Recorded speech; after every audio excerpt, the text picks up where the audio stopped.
Hi, scientists. It's me, Mr. Gilbert, and today we're going to talk about property and materials. It's Sunday in the Gilbert house.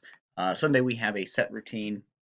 Many of you probably have the same weekend routine, maybe not, but we have the routine of Sunday means groceries.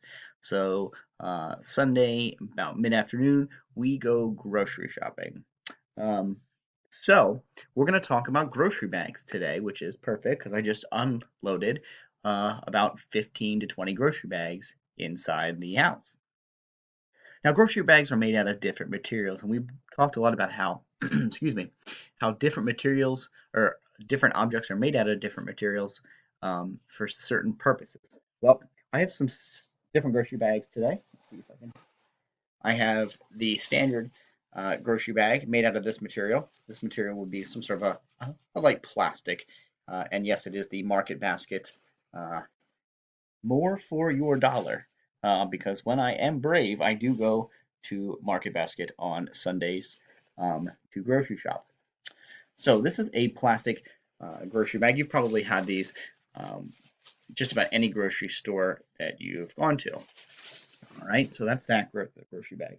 Then we have the good old Trader Joe's grocery bag. This is a probably a type of plastic. I'm gonna guess maybe a recycled plastic. It is Trader Joe's, of course, but it's a little bit more durable. Okay, it's a little heavier and made out of a different material. Okay, and then I have another grocery bag. Actually, this grocery bag has some of Joby's things in it, and it's a cloth grocery bag. Kind of like a cloth like tote bag, but we use it for toting food around, specifically snacks for the children. But this is also a type of grocery bag. And yes, if you're wondering about this lovely emblem with the princess, Jovi, Emma Gilbert, is embroidered, and I did it myself. Yes. Okay. So different grocery bags serve different purposes. So today, you are going to look in your house. I'm sure that you have a grocery bag or two lying around. Maybe you have one of the canvas bags, cloth bags. Maybe you have a brown paper bag, which unfortunately I was unable to find and forgot to ask for specifically at Market Basket today. It was on my to-do list and forgot it. Or maybe you have one of these recycle bags or like vinyl plastic bags. What I want you to do today is I want you to try to think about why these grocery bags are made out of the material that they're made out of. Find some books. You all have books from school. You have tons and tons of chapter books or textbooks.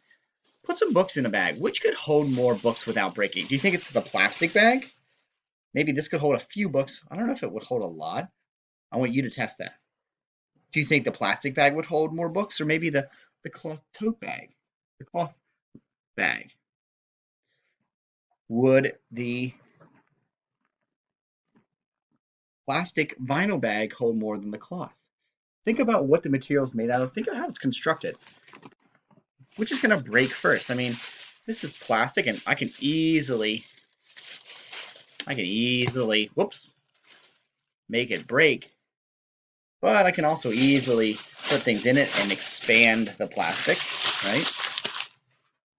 I can only put so many books in here, but is it going to hold more than the plastic bag? Why or why not? So today, as you are conducting your experiment, you're going to be pretty much doing this on your own, and then you're going to be reflecting on it on the exit ticket in Seesaw. But I want you to be thinking about, which grocery bag is going to hold a lot of weight without breaking, and we're going to test that by putting books in your bag. You can also take a video of yourself recording this as well. Count the books. See which grocery bag has more books, which bag has more books. And as you're doing this, I want you to record. See which holds the most weight. Think about why the scientists who made these bags made them out of the materials that they are made out of. All right, so you're going to then upload your work to Seesaw, and we'll take a look at it and we'll discuss it next time. All right, bye everybody.